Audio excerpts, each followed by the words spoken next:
तिवारी जी, आप अनिरुद्धाचार्य के इन शब्दों को किस तरीके से देखते हैं? सबसे पहले मैं सबसे एक एक कमेंट ले लेती हूँ, ओपनिंग कमेंट बताइए। देखिए, अनिरुद्धाचार्य को मैं कथावाचक नहीं मानता। वह व्यक्ति जिसे हम हंसोड़ के रूप में कह सकते हैं, मस्खरा के रूप में कह सकते हैं, वह व्यक्ति अपराधी के रूप में कह सकते हैं, क्योंकि उसने भारत की कानून संहिता को तार तार कर दिया। हमारे ईश्वर चंद्र विद्यासागर जी ने, राजा राम मोहन राय जी ने, इन दो महापुरुषों ने बाल विवाह कानून बनाने के लिए और बाल विवाह कानून को बढ़ावा देने के लिए, बाल विवाह को रोकने के लिए बहुत परिश्रम किया। बाद में शारदा कानून आया, इसके बाद 2006 में भी बाल विवाह अधिनियम कानून आया।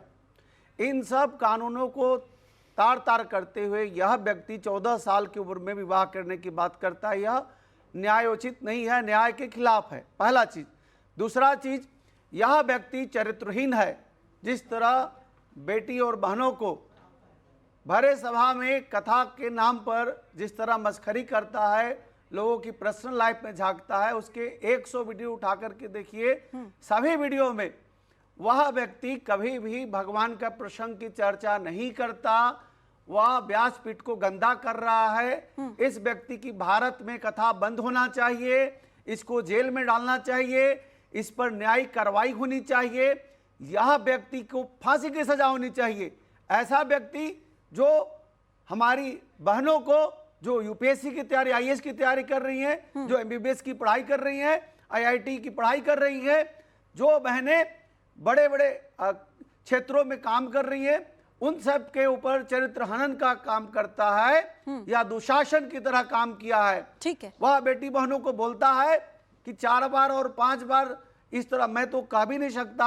हमारी भारत की बहनें, मैं उन सबको प्रणाम करता हूं जो हमारे देश के लिए आईआईटी, आईएएस और मेडिकल की तैयारी कर रही है, जो एमबीए की तैयारी कर रही हैं, पहले टर्म में नहीं पास कर पाए, दूसरे टर्म की तैयारी कर रही हैं, तीसरे टर्म में सक्सेस हो रही हैं।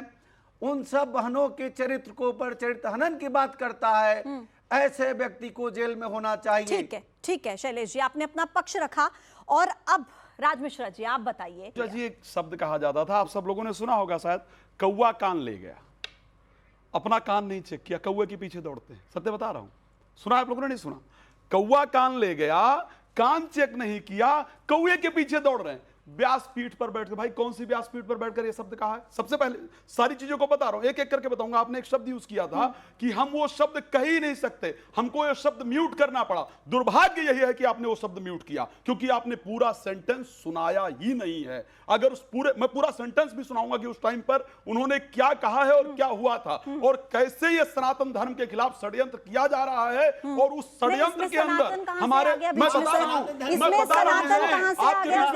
बीच में नहीं सर, रिक्वेस्ट करूंगा तिवारी जी बीच में नहीं। हाँ, बिल्कुल और आप मेरे बीच में आप गलत मैसेज नहीं, शैलेश जी मैं आऊंगी आपके पास, मैं लौटूंगी आपके पास, मैं लौटूंगी आपके पास। गलत मैसेज आप नहीं अपनी जाना बारी में बोलिएगा, शैलेश जी अपनी बारी में बोल रहे हैं समाज में। होगा प्लीज। अगर गलत, ठीक है, सब अपनी अपनी बारी में बोलेंगे सर, अपनी अपनी बारी। जाऊंगा, मैं गारंटी दे रहा हूं, गलत एक शब्द भी हुआ। अपनी बात रखिए। हाँ, सबसे पहले जो ये बात उठी थी वो प्रश्न उत्तरी के समय उठी थी, ना कि चेक करके देख लीजिए। शैलेश जी रुकिए, शैलेश जी ऐसे किसी की बात समझ नहीं आएगी। एक मिनट राज मिश्रा जी, आप ये कहावत सुना रहे थे ना, कौवा कान ले गया, कान चेक नहीं किया। तो मैं सुना रहा हूं, आप सुनिए ना। हाँ, जोर जोर से चिल्लाने से सत्य नहीं, गलत नहीं हो जाएगा। चिल्ला नहीं रहा हूं, लेकिन मेरे सनातन खिलाफ इस बात षड्यंत्र किया जा रहा है, ये ठीक नहीं है। अरे आप ठेकेदार बने हुए हैं, मैं सनातन धर्म का। शैलेश जी, अरे आप बच्चे हैं भाई, सुन लीजिए। शैलेश जी ऐसे नहीं चलेगा, राम मंदिर हो रहा है, ऐसे नहीं चलेगा, ऐसे नहीं चलेगा। ठीक है, मैं अपने अगले गेस्ट के पास जाऊं।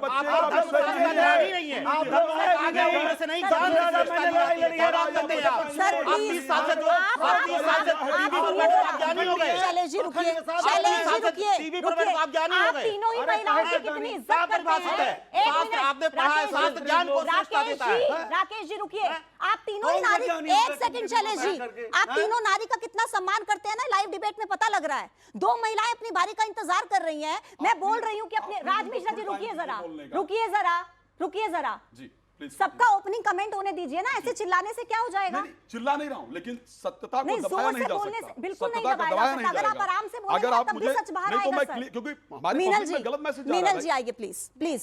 हाँ, ये बात बताना चाहूंगी कि हम यहाँ 2025 में हैं, हम एक डेवलप्ड नेशन की बात कर रहे हैं और यहाँ पर अनिरुद्ध आचार्य जी बहुत रूढ़िवादी प्रथाओं को वापस समाज में लाने की बात कर रहे हैं। और सबसे ज्यादा दुखद बात यह है कि उनको millions and millions ladies he follow कर रही हैं। वो सभी लेडीज जिनको हम आज समाज में उठाना चाह रहे हैं, उनको ये बता रहे हैं कि तुम पढ़ो, तुम अपने कदमों में खड़े हो, तुम्हें किसी के चेहरे को देखने की जरूरत नहीं है, तुम्हें किसी के you don't have to to anybody's line, तुम खुद कमा सकती हो, तुम खुद अपना पेट भी पाल सकती हो, तुम अपने माँ बाप को भी पाल सकती हो। यही एक पुख्ता सोर्स है जिसके थ्रू हम समाज में फैली हुई सारी की सारी गलत प्रथाओं को खत्म कर सकते हैं। और एक बात, चाहे उन्होंने गद्दी पे बैठ के बोला, चाहे उन्होंने क्वेश्चन आंसर में बोला, चाहे उन्होंने एक औरत के बारे में बोला, चाहे उन्होंने सबके बारे में बोला, वो बोल कैसे सकते हैं? And how can he be a spiritual guru? जो how can he be a spiritual guru when he can point out at the women समाज पूरा एज अ होल एंड से कि ये लोग इधर उधर मुंह मारती हैं। अरे आप कौन है? सबसे ज्यादा मुंह तो आप मार रहे हैं। This is a cheap publicity stunt कि आप समाज का 50% मतलब 50% इज वुमेन, आप 50% वुमेन के खिलाफ ये बोल रहे हैं कि वो इधर उधर मुंह मारती है।